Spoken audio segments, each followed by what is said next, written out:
Hi friends मैं जिगिशा आको आहिलो आपनालोকৰ ওচৰলৈ আন এটি ব্লগ লৈ আজিৰ ব্লগটোত মই আপোনালোকক দেখুৱাব লাগিছো মটন বিৰিয়ানী এই মটন বিৰিয়ানীটো চাওঁ আহকচোন কেনেকৈ বনাইছো বিৰিয়ানীৰ কাৰণে প্ৰথমতে আমি বিৰিয়ানী চাউল ল'ব লাগিব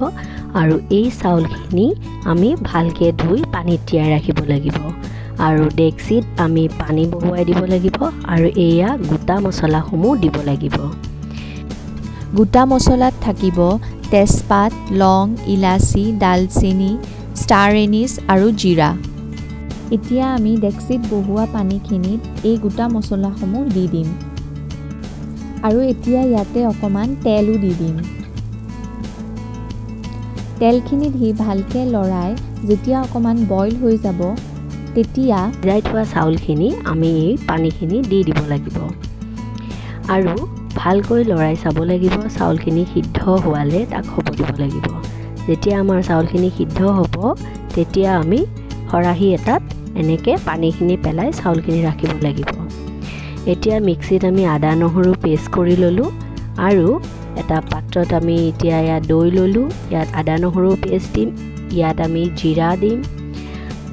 ধনিয়া পাউডাৰ দিম আৰু লগতে অকণমান মিঠাতেল দিম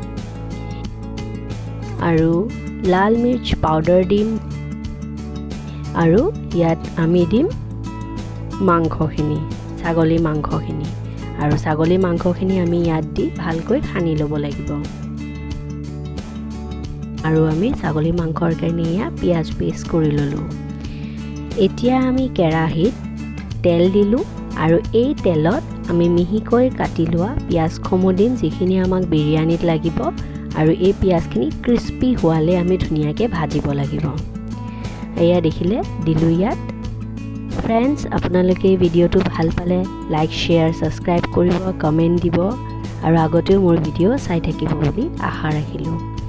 এতিয়া এই পিঁয়াজখিনি যেতিয়ালৈকে ভাজ নাখায় তেতিয়ালৈকে আমি ভাজিব লাগিব এয়া দেখিলে নহয় পিঁয়াজৰ ৰং লাহে লাহে সলনি হৈ হৈ আহিছে এনেকৈ আমি পিঁয়াজখিনি মিডিয়াম ফ্লেমত ভাজি থাকিব লাগিব এয়া দেখিছে নহয় পিঁয়াজখিনি ধুনীয়াকৈ ক্ৰিস্পি হৈ উঠিছে এতিয়া আমি নমাই ল'ম এয়া চাও বহুত ধুনীয়াকৈ ক্ৰিস্পি হৈ গ'ল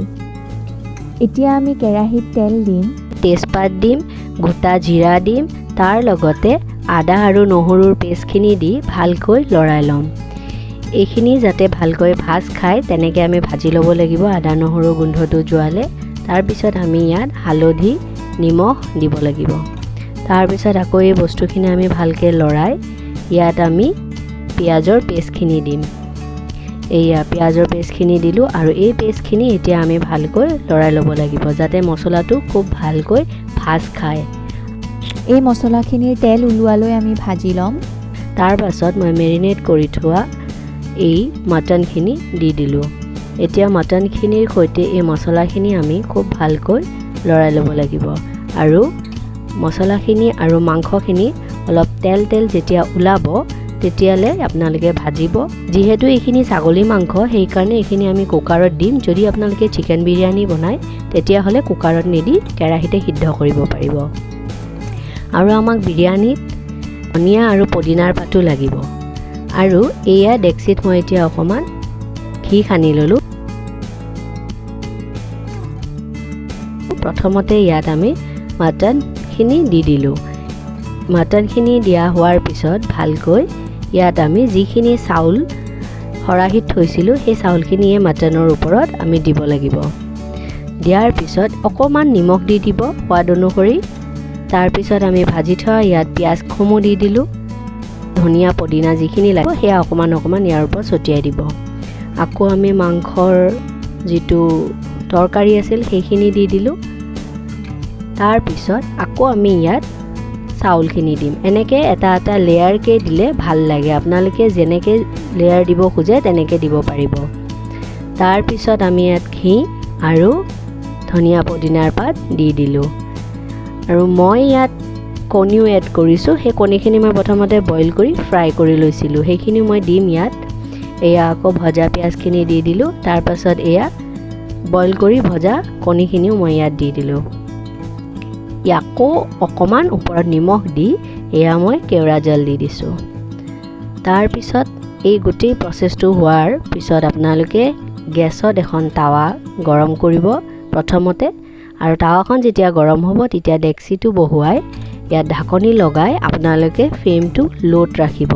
আৰু তেনেকৈ 15 মিনিট ৰাখিব। 15 মিনিটৰ পিছত এয়া আমাৰ মটন বিৰিয়ানী ৰেডি হৈ গ'ল।